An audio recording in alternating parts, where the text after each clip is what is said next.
Mortals of Earth. I need to tell you something that should make your blood boil. Because it's not just a story about sacred land. It's a story about power, greed, corruption, and how far governments and corporations will go to bury our history. Let me take you to Kariong, Australia. A sacred site, a spiritual and archaeological treasure, and now, a target for destruction. Why? Because beneath its soil lies a truth that threatens to upend the tidy little narrative we've all been sold. That ancient civilizations were isolated, primitive, and disconnected. You may have heard whispers about the Gosford Glyphs, a set of Egyptian hieroglyphs carved into stone in New South Wales. For decades, they were dismissed as a hoax, graffiti, or amateur forgeries. But here's the twist, they're not fake. I know because I've toured Egypt multiple times with one of the top minds in ancient Egyptian history, Mohamed Ibrahim. He grew up in the shadow of the pyramids, has lived and breathed ancient Egypt for decades, and unlike what Wikipedia once claimed, he's no amateur. He's a scholar, a researcher, and someone with the rare ability to recognize subtle variations in script style that span thousands of years. When photos of the Kariong glyphs surfaced, many shrugged them off, but Mohamed didn't. He stepped forward. He looked at the glyphs and immediately recognized not only their authenticity, but their age. Because like our own language, hieroglyphs evolved. A single symbol, stroke, or structure can date a carving to a specific dynasty, and Mohamed could see the layers. What he found shocked him, and it should shock you too. He confirmed, these glyphs are real. They match known variants from Egypt's Middle Kingdom period, including phrases and symbology consistent with funerary texts. One even shows Ptah, the Egyptian creator god, holding a scepter and appearing pregnant, possibly symbolizing creation itself. And now, the land around these glyphs is being handed over for development. Let me be clear, this isn't just a little encroachment. This is a coordinated attack on a sacred landscape, a global archaeological site of profound significance. Right now, the New South Wales Department of Planning and Infrastructure is reviewing a proposal to rezone the area at 300 Woy Woy Road, just 200 meters above the glyphs, to make way for housing. Yes, right above one of the most mysterious inscriptions on the planet. Locals have been fighting tooth and nail to stop this. Researchers, indigenous elders, environmentalists, and citizens who understand the true value of this land have submitted complaints, presented evidence, documented the corruption. And what did they get? Dismissed. They were told they were outside the 12-month complaint window, that their evidence was too old to be acted upon. Let me tell you what isn't too old. 4,600-year-old carvings, Aboriginal etchings, a verified star map of Orion's belt confirmed by researchers at Sydney University, endangered species, protected koala habitats, a sacred healing table carved into stone, a delicate hanging swamp ecosystem that nurtures rare flora and feeds life into sandstone caves with breathtaking beauty. Caves that will be destroyed if that swamp is lost. Inside the rock walls where the glyphs sit are mysterious tunnels, sacred zones that have never been fully explored. There's even what appears to be a false door, like those found in tombs and temples across Egypt and Peru. There are polygonal walls reminiscent of the stonework in Cusco, Delphi, and Giza, carefully fitted stones that shouldn't exist here, but do. There's even a corridor wall system that looks intentional, not natural. Above the glyphs lies another mystery, what locals call the Universal Star Map, an ancient carved layout aligned with the heavens that has yet to be fully verified or studied. This sits directly above the rezoning zone, and would likely be bulldozed or sit right along the roadside if development goes ahead. Then there's the grandmother tree, a revered tree near the glyphs that many believe is a portal. I've seen the photos, indigenous grandmothers surrounding it, touching it in ceremony and reverence. This isn't just a tree, it's part of the spiritual structure of the land. And let me show you something that breaks my heart. Photos of rubble dumped directly onto the glyphs themselves. Huge chunks of sandstone blasted from above using machinery and possibly explosives landed right on top of these fragile, irreplaceable inscriptions. The New South Wales National Parks and Wildlife Service claims this was just routine safety work, that no damage was done. If this is protection, I'd hate to see what destruction looks like. No netting, no covering, no archaeological oversight, just rubble, right on top of 4,600-year-old script. That's not just disrespectful, that's desecration. And just a stone's throw from all this, a newly found directional petroglyph, still untranslated, discovered by researcher Sarah Blackwee in the rezoning zone. It may hold keys to navigation, sky maps, or migration, but no one's studying it. Why? Because they're too busy making room for roads and real estate.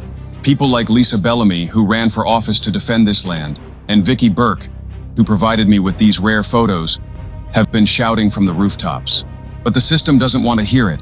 You see, this land was granted to the Darkinjung Local Aboriginal Land Council, backed by the New South Wales government, with a web of memorandums of understanding that effectively launder this sacred site into development fast-tracking. I'm not here to attack the Land Council, but I will say this. When sacred ground becomes a chess piece in a bureaucratic game, someone always loses, and it's usually the ancestors. Here's where it gets downright infuriating. Multiple formal complaints were submitted to the New South Wales Independent Commission Against Corruption and to the New South Wales Ombudsman. Detailed, documented, with emails, names, dates, timelines, thanks to community defenders like Jake Kasser, and they were flat out ignored.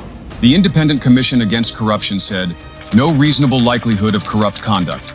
The New South Wales Ombudsman said, too much time has passed.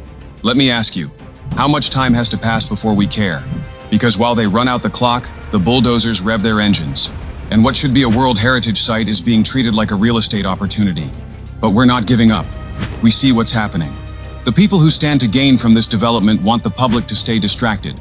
They want the world to believe this is just another piece of bushland. But it's not. It's a keystone. A missing piece in the puzzle of our ancient past. According to Mohamed Ibrahim, some of the glyphs indicate underground knowledge, or even hidden chambers. That means what we see might just be the surface of something much deeper. Let that sink in. A potentially ancient global connection, linking Egypt to Australia, being erased by paperwork, politics, and pulverized stone. And if they succeed here, where's next? And this is where I step in. I'm not an investigative journalist. I'm just a human being who asked the right questions. And since I first posted about this site, The information that's poured in has been shocking. Shocking enough that if we lived in a just world, there would be indictments, jail time, headlines, but we don't. What I'm seeing is a pattern where smart cities are slated, anything goes. Independent climatologists are coming forward and telling me the official narrative about climate change is riddled with inaccuracies and flat-out lies. And yet what's happening? All across the UK, Canada, Australia, and Europe, prime land is being carved up into digitally controlled zones under the guise of green planning. you will be locked into these zones if nothing is done. Look at some of the land deals around Kariong, where massive real estate developers are involved. I'll say it. Corruption.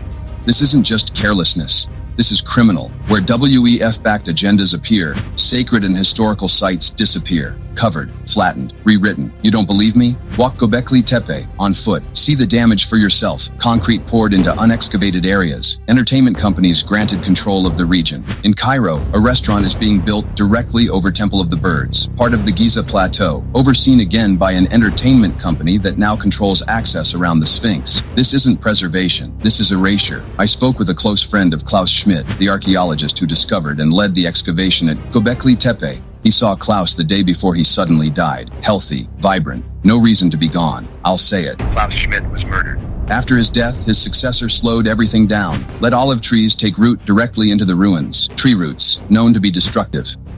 Experts, who are little more than shills for the WEF, and those who seek to control and imprison you, claimed this would protect the site. But we all know the truth. I helped expose it. I sent photos and videos to one of the biggest YouTube investigators out there. And guess what? Enough people raised hell that those protective trees were cut. We saved something that day. But it never should have happened in the first place. And now we're seeing more fires, more destruction, often blamed on climate change, but somehow always targeting land in the pathway of planned smart cities. It defies logic, unless you understand the real motive: control, profit, silence. They are after our history and after our future. We are witnessing a global initiative to seize sacred land, cover up our ancient past, and digitally imprison the population. Don't believe me? Good. Don't believe anyone blindly. Just open your mind, ask questions, and stop trusting headlines and algorithms to tell you the truth, because this isn't a conspiracy theory anymore. It's conspiracy fact. And I have the names, the files, the photos, the coordinates. Why don't you? How many ancient truths are being silenced while we scroll and swipe and sleep? This is why I created Mortals of Earth. Because we are at a tipping point, not just in our environment, but in our understanding of who we are and where we come from. If we let them destroy this, we lose more than a patch of land. We lose the story of ourselves. So here's what you can do. Share this video.